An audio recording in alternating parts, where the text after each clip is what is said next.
I encourage my clients too to, show up more raw and real as well. Like be more authentic, be vulnerable, because it's really effective. We want human connection and that authenticity, especially these days when so much of our lives now are lived online and there's so much like garbage flying around on the internet too, right?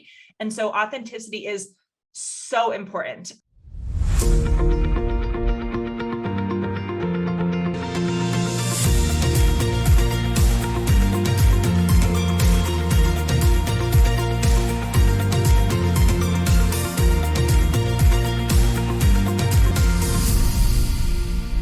Welcome my guest, Lauren Salaun. She is a PR and marketing consultant, media personality, speaker, entrepreneur, and host of the AMPLIFY podcast.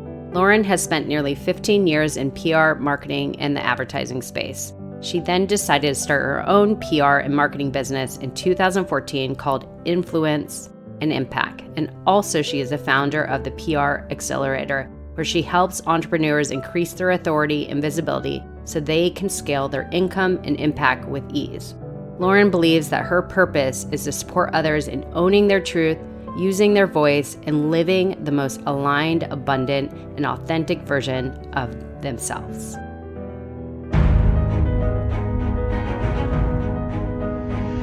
Hi, Lauren Salaun. Welcome to the show. I'm so happy to have you on. This has been some time in the work, and I'm just so happy I could share the space with you and see your beautiful face this morning. Well, thank you so much for having me. I'm happy to be here and excited to chat. Thank you. Well, I know you've actually worked with a lot of people I've actually had on my podcast through your PR and marketing company. So it's kind of awesome to see your clients and see like, oh, yes, they were on my podcast too. So I'm sure you helped represent them and get them on podcasts and get their book sold and all the things. So it's really nice to see somebody that has done the work behind the scenes and all the goodness you've shared and helped them in their own endeavors. So anyways, thank you for that. Yeah, absolutely. Well, before we get into all the goodness you're going to share today, I would love for those listening that don't know who you are, if you could share your background before you pivoted into the business you're doing now. Yeah. So my name is Lauren Salaun, based here in Los Angeles as well, just like Erica. And the bulk of my career has been in PR, marketing, advertising, branding, all of that. And we can, we'll talk about, the current business, but like I said, like in that strategic communications type of world. And the last job I had was working at a PR agency that specialized in crisis PR in the healthcare industry. And so if you think about like crisis PR, right, that does not sound chill, and it is not. And so we were, hired to help some of the biggest hospitals, healthcare systems and stuff like that when, for lack of better phrasing, shit hit the fan. And so I got to, I learned so much working there and got to do really important work, and it challenged me. Absolutely. Worked with a really fast growing company. And at the end of the day, working in the hospital healthcare industry was not what lit me up, right? I wasn't coming home at the end of the day like, oh my gosh, I can't wait to learn more about hospital policy and stuff like that. And with that too, it was also very high stress work, right? Like I was working about 60 to 80 hours a week. And so just that in and of itself, the workload was crazy. But then the content of the work that we were doing was very high stress too. And so it was just such a recipe for burnout, lack of fulfillment, all of that. And I'm somebody who I was very much and was not anymore, a workaholic, overachiever. Like I could never do enough, never achieve enough, go, busy all the time. And so working in that kind of environment was just, enabled me to just go even harder and hustle, grind even more and really not take good care of myself. And so I ended up, I was there for 4 years. The last year I was there, I was pretty miserable, like anxiety attacks in the bathroom once a week, sort of thing, just so burnt out. I didn't feel like I had enough time to do my own laundry, right? So I was like having my laundry sent out and washed and folded and delivered back home. I didn't feel like I could do my own grocery shopping and stuff like that. Was just massively burnt out, exhausted, felt completely out of control of my own life, right? Like, but at the same time was yeah, doing important work. I was making good money, but it was, I felt like I had no control over my life, really, ultimately. And I'm somebody who I've been an athlete my whole life too. So I was a really competitive soccer player. And so fitness for me is a non-negotiable, you know, that I need it for my mental health, physical health, all of that, stress relief and everything. And I remember coming to a point, I mean, there were so many things, but coming to a point at that last agency where like, I would sometimes go 2 weeks without breaking a sweat. And, you know, I wasn't, on the outside, you probably wouldn't think like I was unhealthy or anything like that, but that had a big effect on me. And it just, again, like I felt like I had no control over how I spent my time and my energy. And so I ended up leaving in spring of 2014, not really knowing what the next thing would be. I was burnt out. Like I had no space internally to even think about like, oh, well, what do I want to do? What do I want to look into next? I'm like, I can't even think about that. I have to like clear out a bunch of crap and decompress majorly and then figure out what I'm even passionate about. Like I didn't have time to have hobbies and like explore my passions and stuff. And so I left just really knowing that whatever the next thing was going to be, it had to light me up. I had to feel excited about it. And I needed to be able to prioritize myself first, right? My health, my happiness, my interests, my relationships, my family, like, you know, my stuff outside of work. And so I jumped out on my own, went right into consulting and, you know, along the way also had a fitness business kind of accidentally. And here we are today, like, I mean, how many years is that since 2014? 7 or something? Right? Am I doing math right? I don't know. Anyway. Yeah, I think so. Yeah. I'm like, I work in communications. I don't, you know, I'm like, yeah. And as you know, and everyone listening knows, like entrepreneurship, like your business evolves all the time. And yeah. And so here we are today, like I run a PR and marketing agency, and I also have a women's mentorship program, my own podcast, like, yeah, those are the quick and dirty. Yeah. Okay. So I'm sure a lot of people have experienced this in their life. And I'm sure a lot of people leading up to the pandemic in 2020. And I feel like, okay, we're about to enter 2022. So we probably have to stop talking about the pandemic, but as we know, it's affected, it's affected so many of us especially when it comes to career and discovering if we are actually in alignment with what fills our heart, gives us fulfillment, makes us happy, and all these things. So we were given the opportunity to face those questions and oh my gosh, yes, lead us to those answers. So I know this for you was a long time ago, but how did you get the courage to, number one, quit a job that you were not feeling fulfilled with, and then being able to then transition and have confidence in what you're transitioning in? Yeah. So for somebody that might be experiencing that, like what Absolutely. would you say to them? Absolutely. And I have kind of like 2 moments of this, like one, leaving that PR agency. And then even when everything hit in 2020. So initially, like, you know, back in 2014, I used to be very disconnected from my intuition.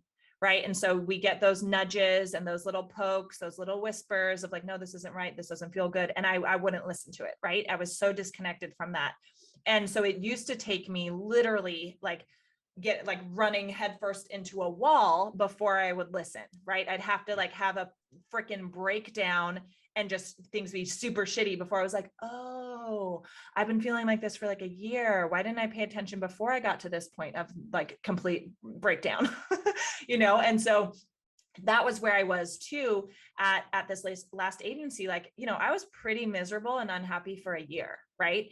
But at that point how old was I? Like 27 or something. Or 28 maybe. And I was like, I'm way too advanced in my career to make a change right now. Like, oh my gosh, I could be a VP soon. Like all these things is so ridiculous now, right? Like thinking of that, I'm like, yeah, right. Like I pivot every 6 months now. But so for me back then, it was, I was just so uncomfortable and so miserable that I kind of got to that breaking point where I was like, it cannot be this anymore. Like I cannot. And for me back then, like once I kind of come to the realization that something needs to change or I want to take action on something, once I have that realization, I take action fast, right? I can't sit in it, very long. So once I was like, I need to get out of here, like, then I was like, we're getting the F out of here then fast. But it took me a long time to realize that getting out of there was the right decision. Now, like my gut, I'm so in tune with my gut and my intuition. Like if it's a no, if something's a no, like I know fast and I act fast. So it doesn't take me like years to figure that out. And so for me, it was just so much discomfort that anything, right? Not anything, but like no more of that. Absolutely not. Didn't know what the next thing would be, but I knew it couldn't be more of that because it was affecting me like so much. And so I was just in just such a place of discomfort and pain that I knew I had to do something differently. And I think sometimes we have to have those kind of like almost rock bottom, like, type of moments and like massive like discomfort to actually change. And I also, once I kind of made that decision, I had been thinking about that, I started saving a little and also had people starting to ask me for help with marketing projects and things like that. And I was like, yeah, sure. I'll in my free time. I'm like, chick, you don't have any freaking free time. Like, what are you talking about? And then I was like, wait a second, I want to get out of here. These people want me to help them with things. So like, I need to just charge them. Right.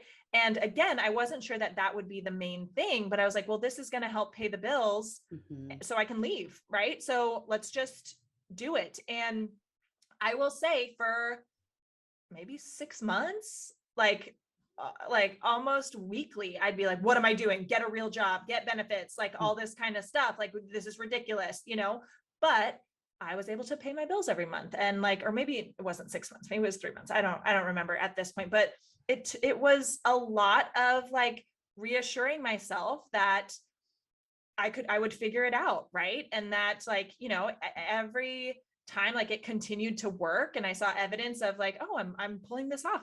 This is working. Like it just made me more confident that I was heading in the right direction. And then of course, like had all the freedom and flexibility as well, which was such a change and so beautiful that even after a few months, I was like, yeah, I can't go back to doing anything else. So it was being so uncomfortable that I had to make a change no matter what. And then having like so much belief in myself that I'd be able to figure it out and, putting myself out there and seeing what would stick. And I had another moment like that in 2020, in 2019, I took a little break from my business. I still had projects going on, but I was burnt out. I was dealing with depression. I was pivoting. I had a lot going on in my marriage at the time. And I needed things to be simple. So I did full-time personal training in 2019 because I used to have a fitness business as well. And toward the end of 2019, I was like, okay, I'm going to go back into my PR and marketing business, like full steam ahead, like not just random projects here and there. I'm going to go back into it, like all the way, all this, like I'm ready for it. I'm excited, all that. So I was planning on it, but then like dragging my heels because, oh, I really like all my clients. I like that I get to now like work out at one of the nicest gyms in town. I like that, I have this steady, easy income, like, a decent income stream from my training. And so I wasn't taking that leap, even though I'd kind of made the decision to. And then COVID happened and I pivoted, right? Like in a week out of my control. Exactly. And I was like, all right, I've been talking about how I'm done with fitness and moving out of fitness. And there we go. We've pivoted. And so that too that moment for me was like, there literally it's this, my business, my PR and marketing business, or nothing else right now. Right. Like that was the only thing to fall back on. So it's like, okay, we're going 110% and go, so it again was one of those like back against the wall kind of moments. Yeah. And I think there's so many people that have experienced that. I think I'm one of those people that kind of need a breaking moment to finally make a decision where like enough is enough, something has to change. And then I think when we make that decision, I think that's when we're shown the way, like things just come into our life that kind of guide us, and we start listening more to those intuitive hits, and just being self-guided, because we say like, no more this, right? Yeah. So I experienced that many times, and I definitely think a lot of people could relate to that. So I know one of the things, kind of to go off topic, but you did mention, if I could find the exact words you said, your purpose is to help people own their own voice, use their voice, live a most authentic, aligned life, and be the version of themselves they wish to be. So I'm just curious, is that something you struggled with? Because usually what we help share with the world, it's something we struggled with. So can you share a little about that? Oh my gosh. Yes. So in my PR and marketing business, I have a full service agency, and also have a coaching, it's like a coaching mastermind agency hybrid program for up and coming entrepreneurs to teach them how to do their own PR and help them with a lot of the PR stuff too. And then I also do women's mentorship, women's coaching around like divine feminine, embodiment, confidence, like all that kind of self-expression, all of that. And I see these things like very, they work together very well. So like with PR, I'm helping entrepreneurs get their mission and their message out into the world in a big way, right? Like whatever their magic is to share. And in the mentorship that I do as well with women, it's about like unlocking your own magic and sharing that in a bigger way and becoming even more authentic and expressed and everything. And even on the business side of things and the PR side of things, when you're more authentic and like showing up more raw and real and everything, like people get more magnetized to you, And so that's been something that has been really important to me, like owning your truth, using your voice, and standing out like as the most unapologetic version of you, most authentic, abundant, aligned, like fully expressed. Like that's so important to me, because I was somebody who wasn't living that way, for most of my life. I was an overachiever, like workaholic, perfectionist. And a lot of those things come from a lack of self-worth, right? And a lack of confidence, which is so funny because I, growing up, would have never thought myself to be not confident, right? Like I always felt like I was so confident, but it wasn't rooted in like a strong foundation, if that makes sense, right? Like my confidence and all of that was attached to what I was accomplishing, how good everything looked on the outside, how good I was at XYZ, how many accomplishments I had, like all that kind of stuff. And so I was so dependent, like my worth was so tied to all of that stuff, not just how I am and who I am, that it creates a lot of like internal burnout, right? And like spiritual burnout, because if you never feel like you're doing enough, and if your worth is tied to how much you're doing, you're just going to go nonstop, right? Yeah. And so I had major like worthiness issues. I was a big people pleaser, so didn't want people to think a certain way about me, or this way or that way, right? Like saying yes way too much, whether it was clients, personal relationships, whatever. And the more I owned my own worth, right, the more I got in touch with my truth, right? Like uncovering all the bullshit and the layer, like all the stuff that gets packed on. Yeah. And as a result, the more I got in touch with my intuition and everything, the more ease and flow I felt in my life, the more fulfilled I felt in my life, the more easily I could manifest things and be a magnet for things. And one of the last kind of pieces of that for me, you know, the authenticity, expression, owning my truth piece is in 2020 ended my marriage. I was married for 5 years with my ex-husband for 10. And I'm grateful that we had a very amicable split. And I think it would have happened sooner had I been more in touch with myself and my authentic self, you know? And so I, for so many years, felt like, whether it was, you know, in my relationship, like, oh, well, you know, I can't have everything I want in a relationship. So like, this is the best relationship I've had to date. So I probably just need to go with it because, like, yeah, he's an amazing man and we have a really good relationship together. And I can't cross off all the boxes, you know, and that's another conversation for another time. Cause I do think, like, you know, you can't expect one person to fulfill every single thing that you need or want.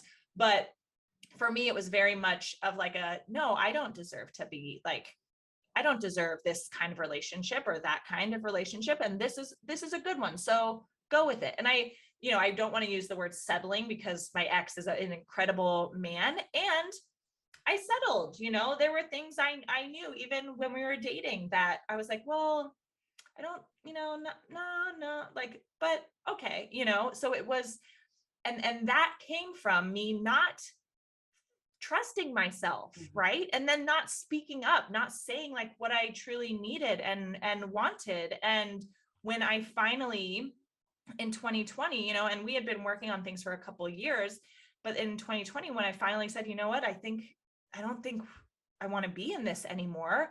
That was kind of the last piece of like owning my truth, using my voice and like stepping into my fullest authenticity to like the kind of the last piece. Right. Wow. And once I, you know, we split, like, yes, so much pain, grief, like all the emotions going into that. But I also became so much more like magnetic, right? And so much more free and expanded and everything like that. Like it was such a catalyst for me in really stepping into my next level self. And so whether it's that kind of example or even just like finally like giving less F's about like what people think, speaking more freely, like whatever it is, showing up more confidently, owning all the sides of myself, right? Like knowing that I can be a CEO, I can be sexy, I can be playful, silly, smart, like soft, vulnerable, like being able to own all those sides and not make any part of myself wrong. Like that was such a big thing for me too, because I used to be so scared of being vulnerable, right? Or looking bad. And so all of that, I'm like, oh, like if I had like knowing how free and empowered that feels. And as a result, like the things that come into your life when you are fully embodied. Oh yeah, it's amazing. So I'm like, shit, I need to help like other women step into this because like so many of us do that, the people pleasing, perfectionism, comparison, like all of that. And so, yeah, so it's something that's really important to me. And I just was talking for so long. So no, I know so many of us have been there. We can relate. I know I could so relate. I remember when you were talking about the confidence, I remember thinking the same. I'm confident, you know, I thought I was completely confident. I felt I was worthy and all these things, but come to realize my actions weren't in alignment with that truth. So I realize I'm like, I don't feel I'm worthy. I don't respect myself. Am I really that confident if I, again, tie myself to my accomplishments or this or that? And I do believe it's all about looking at who we are, the totality of who we are and accepting all of it. Yeah. The beauty, the dark, the everything, because that's what makes us so unique and so beautiful. And sharing our story so vulnerably is when we really connect to another human on a human level. So I think so many people could relate to that. And I think, I mean, that's a big step. And I'm sure there's a lot of people that have been through significant changes during the pandemic, I know one of those things is relationships. There was a lot of Mhm. breakups and there was a lot of marriages.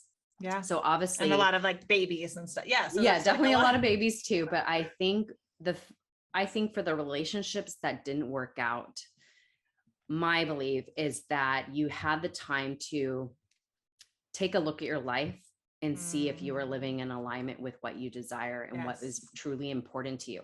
When do we Yes. get that time? We will never, I mean, hopefully never again get that type of time, even though it was such a blessing in so many ways. But actually, no, I take that back. I like time like that, but the circumstance obviously not ideal, a pandemic, but we are not given that much time to be silent, be at peace, to Mhm. not be working, a job Mm. 5 days a week or whatever it may be, or your work schedule. So it, time is a I gift, I and completely agree with you. Yeah. yeah, and that space to actually be able to reflect. So I think for the relationships that didn't work out, I think it's because people were actually able to quiet their minds, go within and be honest with themselves for the Yeah. first time, Yeah. right? For me, for my relationship, yeah, it was that thing where like we had a good relationship in so many ways, right? And which I think is why we didn't come to this conclusion faster, because it wasn't like bad, Yeah. and we also both had full lives like individually. And so once everything quieted down and slowed down and we were both at home all day together, like one, we loved being home all day together. Like we had a blast. It was so Yeah. fun, but it also made it that much more clear that the issues that we had been working on for a couple of years, like those were still big issues. And when you're so busy and you have so much else going on, like it distracts you from that. And Yeah. so it really shined a light on the stuff that wasn't working and that, like you said, was out of alignment. And for me, like one of the biggest gifts of 2020 and everything was really showing me what's working in my life and what isn't, and then challenging me to get it into alignment, right? Make those changes to be more aligned. And that was one of the changes. What are some of the things you started to do to tap more into your truth, becoming more authentically aligned? What were some of the initial things Yeah, you did, just out of curiosity? And then we could go into so much more. But I just want to go a little deeper with that because I think a lot of people could really relate to what you're sharing. absolutely. Absolutely. So some of the things, I mean, 2020 was like so many highs and so many lows as well. It was one of the like most transformative years of my life, one of the best years of my life in many ways, and very challenging, which I'm sure many people listening can agree with that. So some of the things that I did to get more in tune with my intuition, I've done a lot of like personal development work. And so like, I've done some really advanced leadership trainings that are really focused on like, just like shadow work, ego work, all of that. So like going into the dark places, right? Like looking at your shadows, working with your ego, all of that, like looking at your limiting beliefs and doing the work and the hard work, right? It took getting back in touch with my body. So the interesting thing is, I already mentioned this, I was an athlete pretty much my entire life and had a fitness business. I'm very kinesthetic and yet was very disconnected from my body in terms of being able to use my body and intuition as like a barometer, so to speak, right? And as like a thermostat, right? Because now I can just like check in with my body and be like, is this a yes or no? And I know the answer immediately. I sometimes, if it's like not a super firm no, like sometimes like, well, maybe this might turn into a yes, and that's okay. But now it's like so spot on. But so getting back in touch with my body, and one of the big ways that I did this, or I did, and what helped me is like healing past sexual trauma, to be perfectly honest. I lost my virginity to rape when I was 16 years old. And I didn't even think about it in those terms until I was 32 years old. Like packed it away, tucked it in my brain, and was like, you put yourself in a bad situation. We are not going to tell anybody about this because this is your fault. Like, I didn't cry about it, nothing. Like, wow. But like, box this shit up, tuck it away, never think about it again. Right. And that happened when I was 16. So for 15 years or so, I didn't even acknowledge it.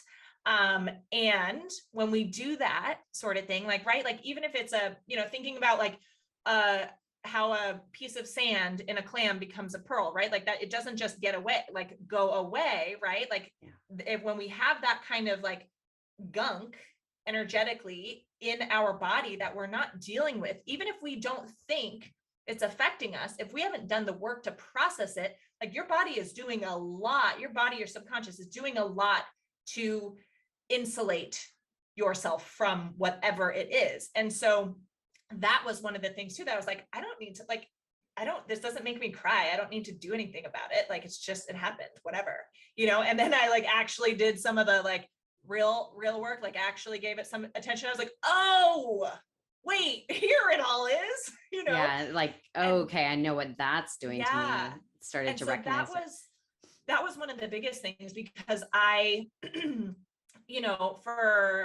for my, and one of the things I teach in my women's mentorship group and programs and stuff is about like, connecting to your body, connecting to your sexual energy. And so for me, I mean, I've gotten attention for how I look since I can remember, since I was little, right? And that on one level too, like affected my self-worth and everything like that. And that need to feel perfect and that overachiever stuff too, because I'm like, well, I have to prove that I'm not just pretty, but I'm smart. I'm really good at sports, I relate to so much. I'm like shaking my head because I relate to so many words you express right now. It's just insane. Yeah. I'm like, oh my gosh. Well, so many of us women go through this. And so then also not just like a ton of attention, like positive, negative, neutral, right? Like my whole life. And then, there are definitely moments of overt sexual harassment as well. And then sexual assault, like that most of my life made me feel like I have to like prove myself even more, but then also like my sexuality, my sensuality, my divine feminine, like I made that all wrong too. And so I was very disconnected from my body in that sense, and was like, oh, well, I can't show like my sexy side, right? Because then people won't take me seriously and all that. So a lot of my stepping into my own power and authenticity and getting back connected with my intuition was doing a lot of the work around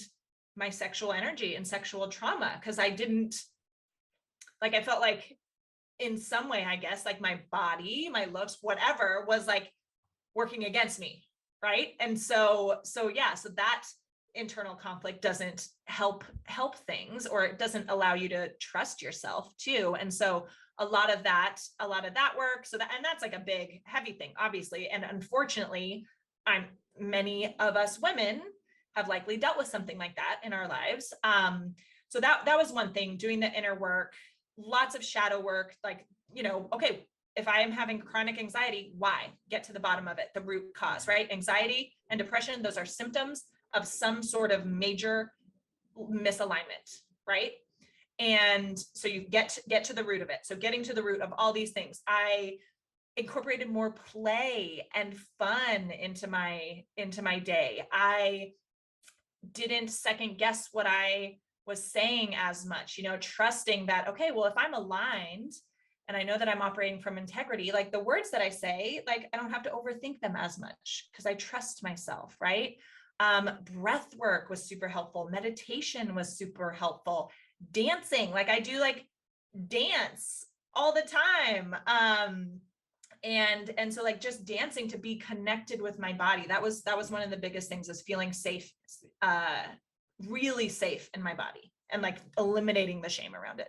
Because your intuition, right, that lives like in your gut and in your heart. And so if you're not able to tune into that, because you've like packed all these layers on of whatever, then you're not going to be able to hear it as well. Yeah. And, I know you're speaking obviously directly to women right now.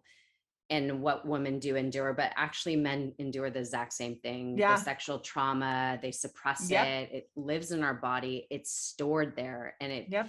it will keep resurfacing if it's never really truly dealt with. Right. And also men as well get disconnected to their sexuality because they are protecting that little boy or that child, or, you know, whoever at the time they got abused. So Yeah. it's definitely something that men and women experience. I've had a couple of shows recently that we talked a lot about that.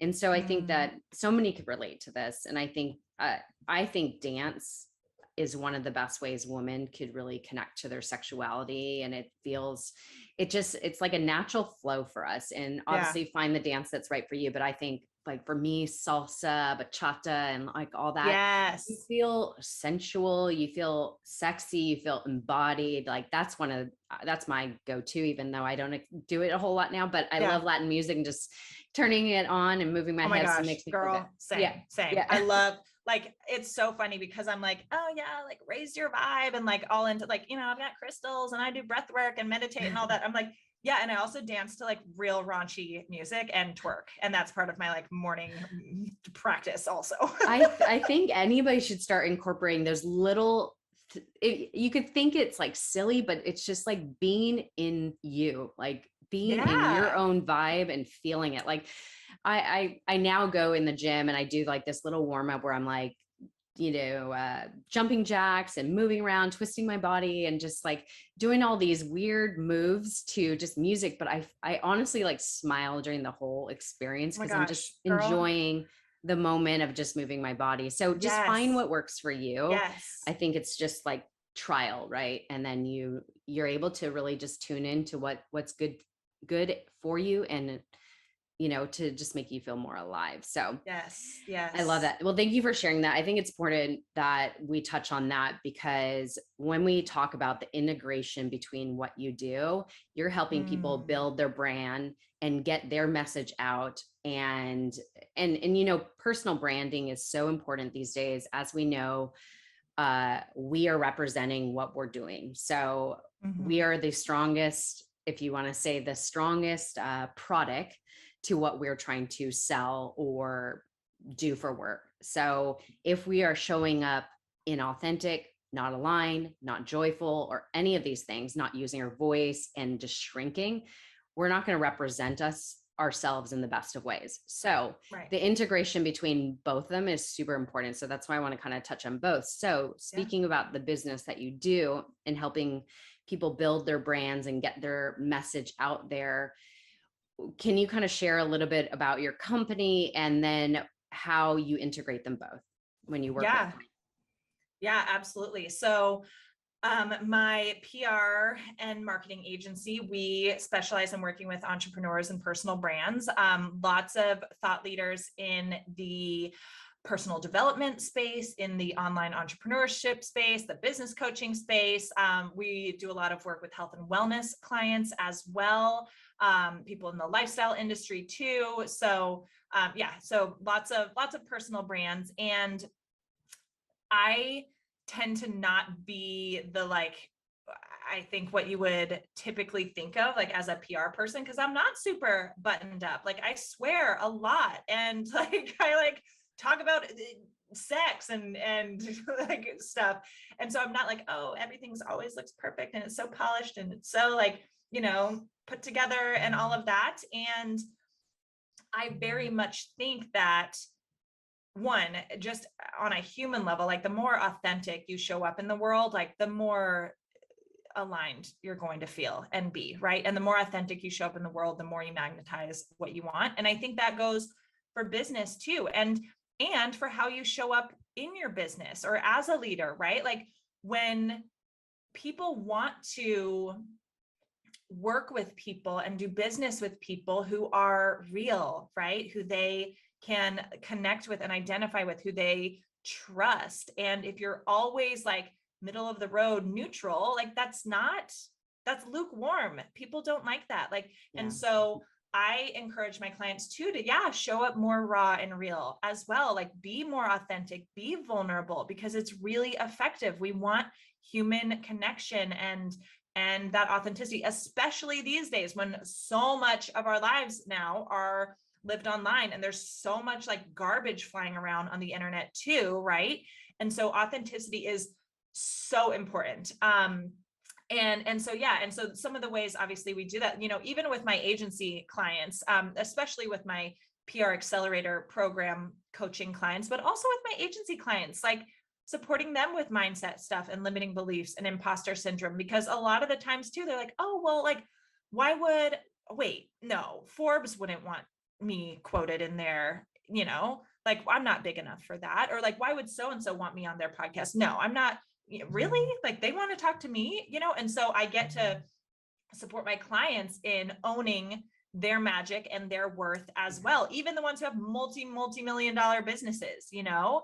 And so that's really beautiful to get to like support my clients, not just on the business side of things, but with their own embodiment, you know, around what they do. And then of course to like help them get the visibility, like, you know, what we do, we help our clients get on podcasts, get into online publications, print publications, TV, speaking gigs, collaborations, all that kind of stuff to share their message bigger, right? And to help more people make a bigger impact through what they're really good at, right? Through their zone of genius. And so yeah, it's really special for me to be able to link arms with people that I really believe in and help them amplify their message and make a bigger impact through their own business.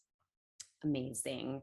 Well, so I'm curious, if somebody's new to the space, new as an entrepreneur, new at pursuing something, but they want to build more recognition for what they're doing, when would they decide to come to somebody like you? Or what would you advise them to do before possibly coming to somebody like you? Because you work with, I mean, you can name drop a couple brand or a couple of people you worked with. I know you worked with Lori Harder, Chris Harder, Angie Lee, Danette May, Sarah Pendrick, Jess Glazer. Okay. So several of them have already been on my podcast. Love them Taylor all. Simpson, like, quite big names. Like all my, like so many people I love too. And like, I get to work with my best friends, which is the best. No, it's amazing. And I love every person you just said. I love all those people so much. And they're truly making a big impact right now. That most of them have their own, or actually not all of them have their own podcast, but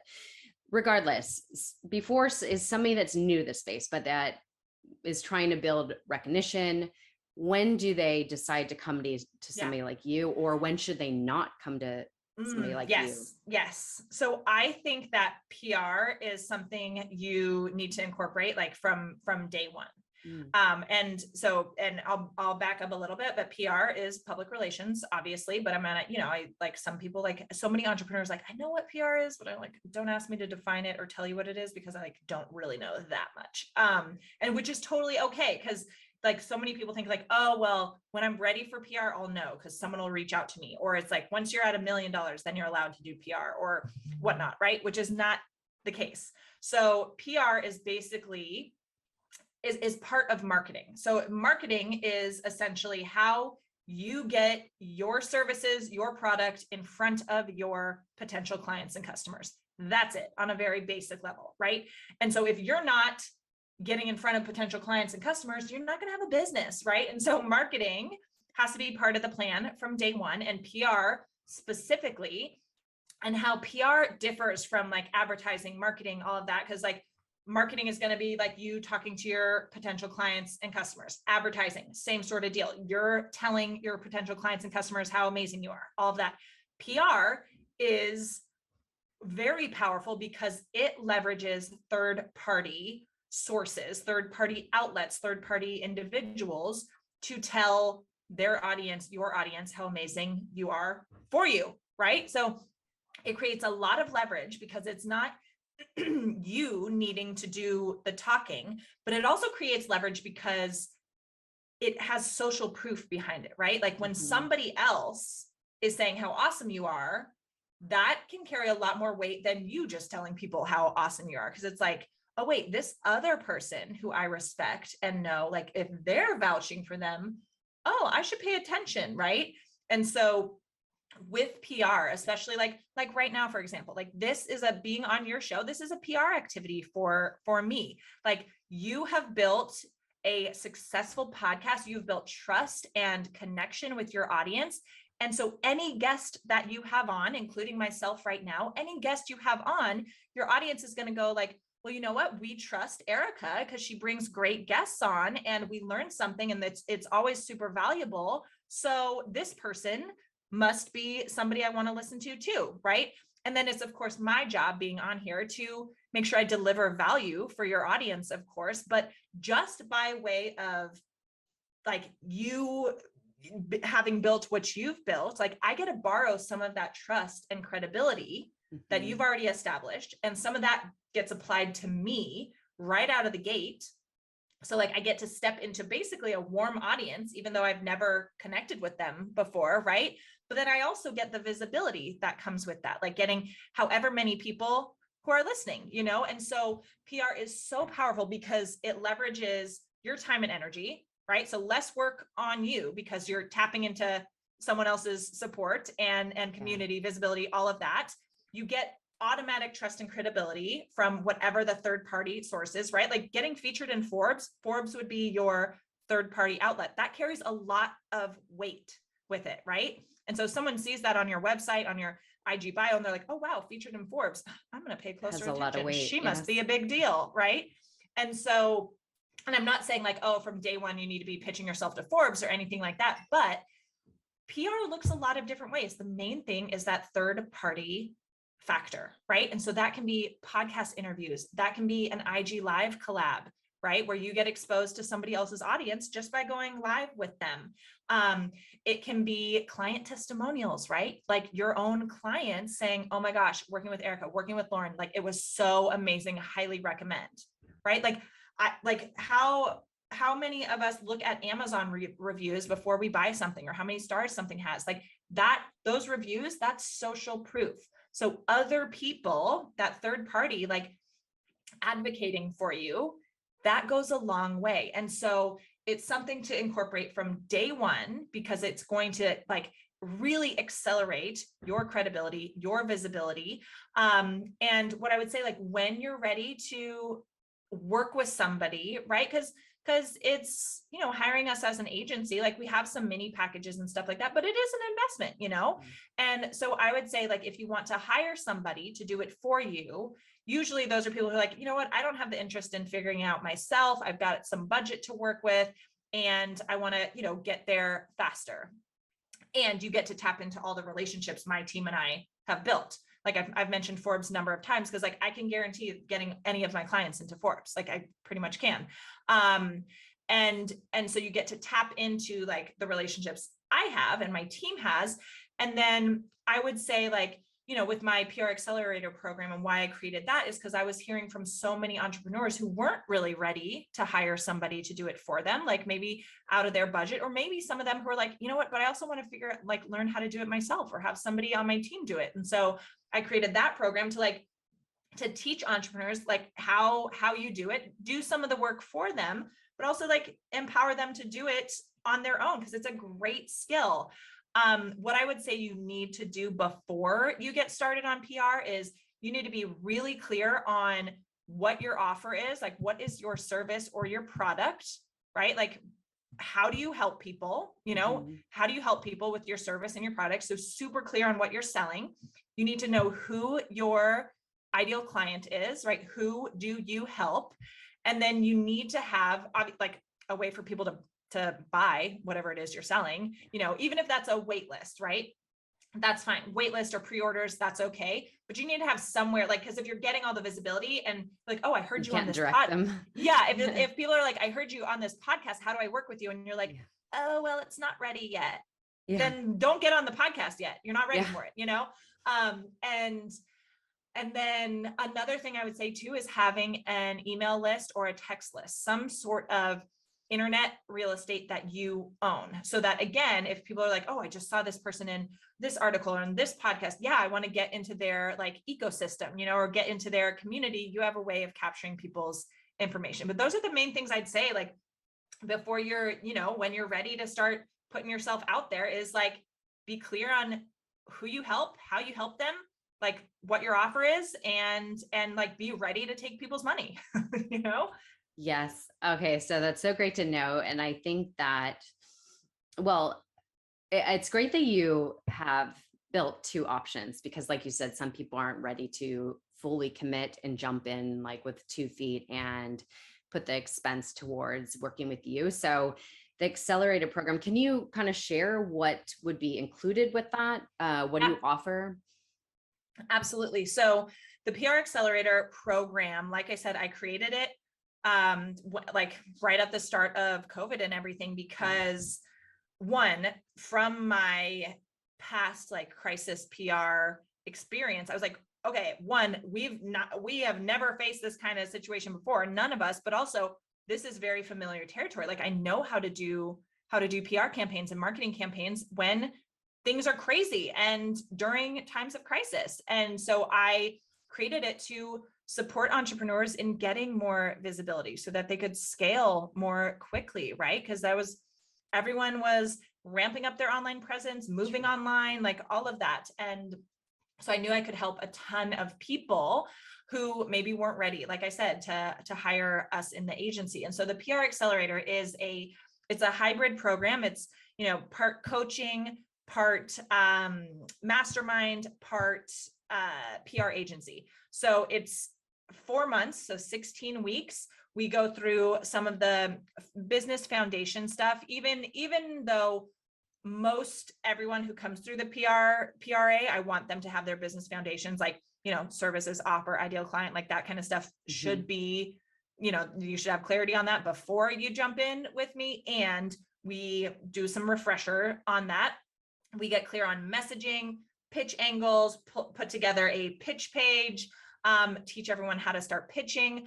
I bring in special guests every other week who are media experts or have a platform in some way. So it could be podcast hosts, it could be journalists, and everyone in the group gets the opportunity to pitch them, like Shark Tank style, pitch them on the calls. And most of the time, though it's not guaranteed, of course, most of the time, people get opportunities with our special guests. The guests will be like, okay, great pitch. Here's my feedback. And I really like that angle. Please email me afterwards. I would love to have you on the show. Right. So it gives everyone the opportunity to practice their pitches in real time. And then my team and I become your in-house PR team while you're in the PR Accelerator. So we create your pitch page for you, like your one-sheeter. And we also pitch everybody to a number of different opportunities and guarantee that so I have a few different options. I have a VIP option and a regular option, but with the regular option, like we guarantee we'll not bring you, but we'll secure 5 opportunities, right? And so that could be a mix of, it could be all podcasts, it could be all publications, but we do a bit of the PR work for everyone so that they can have the experience of what it's like to work with a PR agency, and so that some of the work gets done too, right? Because yes, I want everyone in the program to be pitching themselves and putting themselves out there and doing the work for themselves, but it's nice to have some help as well. Absolutely.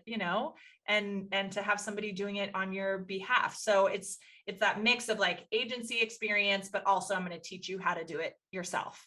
And we've had people come through it who, yes, solo entrepreneurs, but then have also had a number of people come through the program with their assistant, right? Or with somebody on their team so that person can then, after the program, do it all in-house for them. That's amazing. Yeah. And actually one of your, I don't know if she was from the Accelerator program, but Jacqueline Soto is from your agency. And funny enough, she's a PRA grad. She just wrapped in August. Yeah. So she's wonderful. She was on my podcast. I loved her. I loved being in her energy and just everything she shared. And usually she, at the time, I don't know where she's at right now, but didn't have as much following. And I always do my research. And of course I'm pitched a lot for others to be on my podcast. And funny enough, yes, I've had like a whole array of pitches. And it is so important for people to know, just so you know, being a podcaster, somebody that is pitched to, and also talking to somebody that deals on the other end, pitches their client to me, let's say, there's a right way to do it. and there's a wrong way to do it. I don't want you to spill all your secrets about this, but if you were to speak to the person that is wanting to be on more podcasts, what would you recommend is necessary when you're pitching to a podcaster or PR or wherever, whatever? What would you recommend? So when it comes to pitching, some best tips for that are, and like I said, we teach everyone how to pitch in the PR Accelerator. I have a formula that works really effectively. And when you're pitching, yes, it's about you because you want to get the visibility and you're going to be talking about yourself and your business and all of that, but it's not really about you.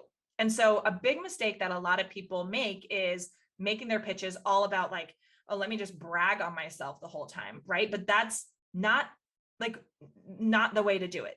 What you should be doing, and the priority should be putting yourself in their shoes, right? So if somebody is pitching you, right? So putting themselves in your shoes and being like, okay, here's what Erica's podcast is about. Here are the topics that she covers. The last few episodes were about This is what I am understanding her audience likes and wants to hear. So how can I add value to her, for her and her audience? What is going to make this a really, really a hell yes for her? So one of the keys for an effective pitch is, how do you make it such a win for the person that you're pitching that it's a hell yes, right? They read the pitch and they're like, oh my gosh, this is going to add so much value to my audience. Duh, I want you to be a part of it, right? Instead of making it all about you and your accomplishments and whatever it is and all the impressive things that you've done, you include some of your credentials and those things, but the bulk of it should be about how you're going to add value to their audience. And so that's one part, adding value to their audience, the number one thing. Well, yeah, number one thing. Number two, do your freaking research, right? That doesn't mean you have to listen to every single podcast that somebody's done. Sometimes you can just listen to the intro and skim episode titles, and that's plenty. You get enough of an idea of what their show's about and the content they cover to be able to craft an effective pitch.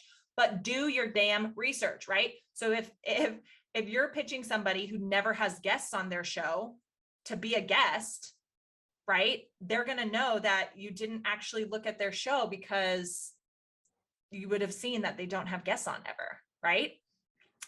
Or sometimes too, not doing your research of even knowing what they cover and not having a personalized pitch, right? Your pitches should be specific to who you're pitching to. The copy paste, the spray and pray is what we kind of call it, copy paste and then email the same templated pitch to every single podcast host. It's not effective, right? When you take a few minutes to customize your pitch, it's going to go a lot further. And just a quick example of that too is I could, so whatever my core messages are that I want to talk about or that you want to talk about, go look at what the person you're pitching to has covered and how do your messages link to those things, right? How do you marry what your zone of genius is with what they cover? And you can say that too, I loved your episode about XYZ. That's actually something that I'm really passionate about too. And I think an angle that you and I could discuss on your show would be around we could continue that conversation. I think your audience would really enjoy it, considering you just talked about this, right? So show that you've done your research, show that you paying attention to what they put out, and show the value that you can add too. And also use the person's name. And don't spell it wrong. Yeah. When I get hi, ma'am, or something like that, or my name is spelled wrong, it's pretty much an automatic delete. Yeah. So all those points are so critical. And of course it's coming from you, but also just to reiterate the importance of knowing who you're pitching and doing your research so that you could show you value their time just as much as you value yours.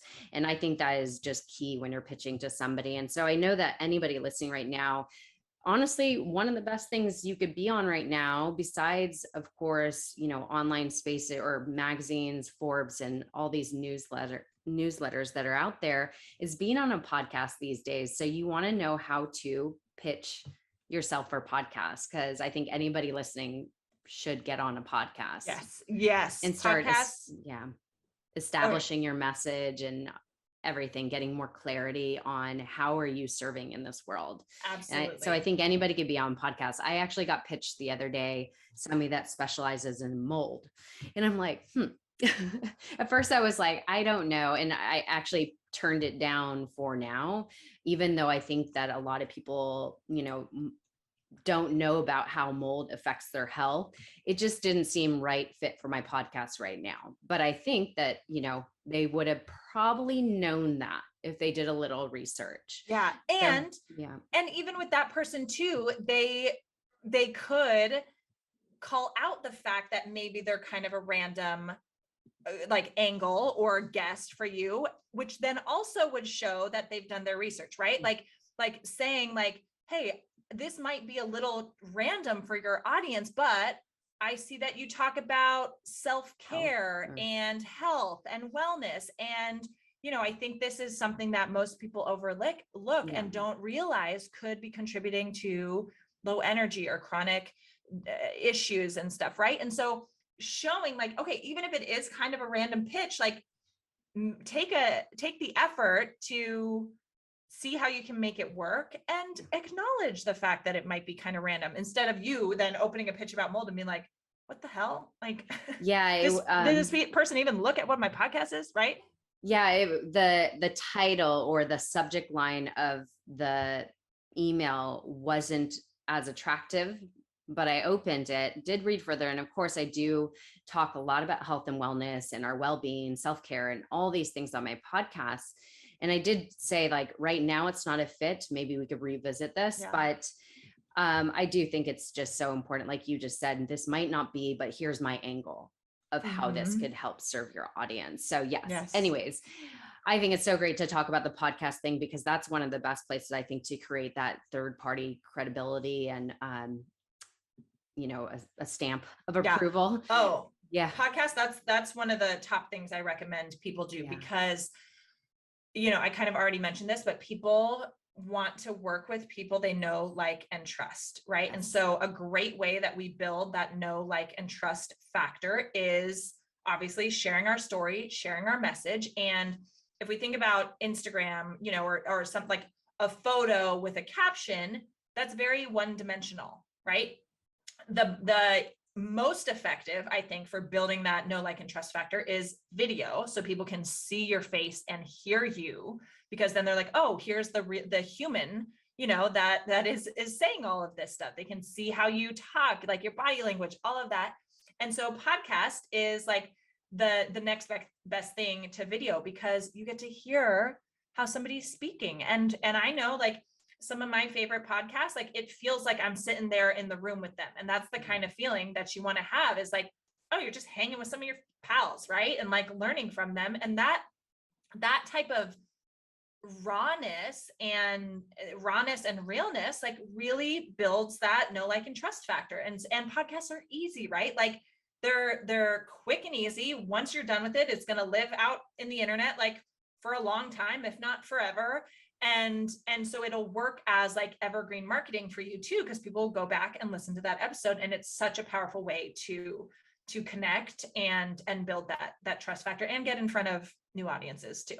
Yeah, I completely agree. And you also work with influencers to connect them with brands. Am I correct? Yes. So what is that, if anybody listening right now is interested in something like that? Yeah. So we don't do so much on the, like, working with influencers to connect them with brands. We have, I just, like, don't want to, but what we do is a lot of, and I used to do a lot of work in the influencer space, like as an influencer. And we do a lot of influencer marketing campaigns for our clients. So we may have a client, like, we just wrapped a project for a book launch where we did an influencer marketing campaign, had 75 influencers that we sent the book to and asked them to post about the book to their followings. And so we'll do influencer marketing campaigns that way. So we have influencers that we've worked with on a ton of projects. And so we work with a lot of the same influencers. But usually it's coming from the client is usually the brand. And then we tap into influencers in that way. But influencer marketing is really powerful and really great for products as well, products, events, that kind of stuff. Because think about it, like, again, the influencer in that situation is the third party, right? And if they're like, oh my gosh, what do I have? Oh my gosh, you guys, like, look at this like timer that you can get. It's so helpful. I'm holding up like one of those cube timers. If you're just listening to this, they're like, you guys, I just got this timer and it's helping me so much, like to stay focused and accountable and blah, blah, blah, blah, blah. Highly recommend you go check it out, right? So you get tons of influencers sharing about your product, your thing, whatever it is with their audience. And we typically have our influencers post a couple times on behalf of our clients. And that, again, you've got the social proof. You've got somebody vouching for your product in front of their entire audience that they've already built trust with.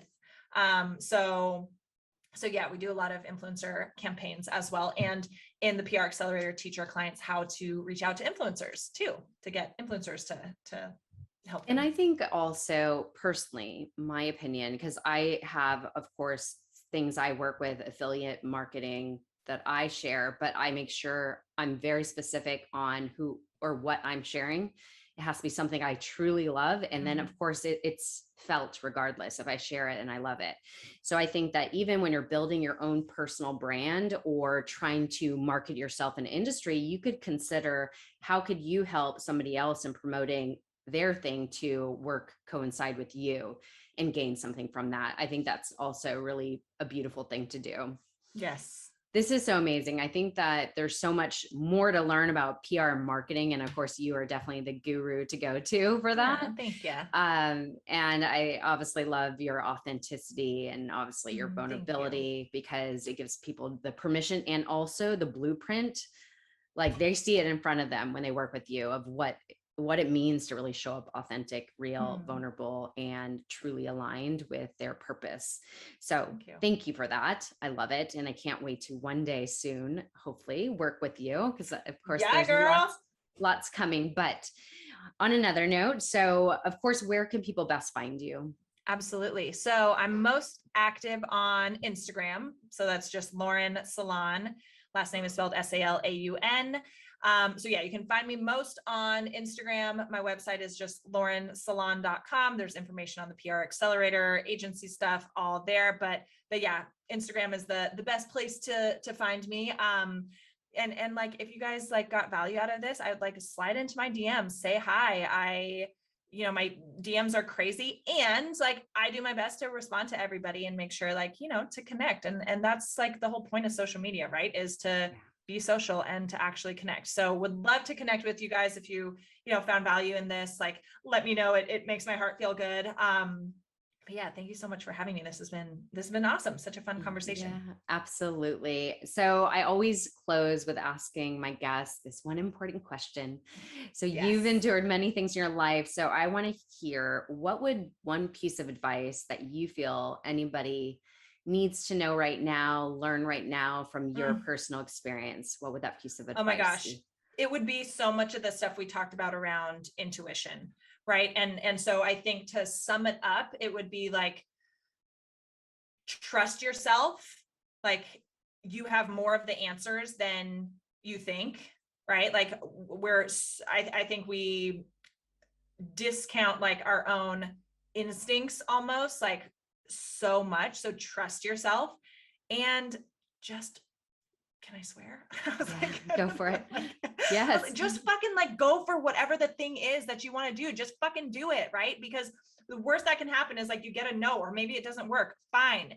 Right. But just like go for whatever these things are that you want to build or create. And that also goes for like expressing yourself. Just fucking go for it. Right. Like show up in your fullness, be more you out in the world, and like know that and that comes back to like trusting yourself. Even if it feels scary, just freaking go for it, because I guarantee like you are more resilient and powerful and capable than you think and you realize. Absolutely. Oh my goodness. Yes. Yes to all that. Yes. Yes. Lauren, this has been so great. I so appreciate your time. And of course, being in your energy is just beautiful. Yeah, this was awesome. Yeah, thank you so much. Thank you Appreciate very much for having me.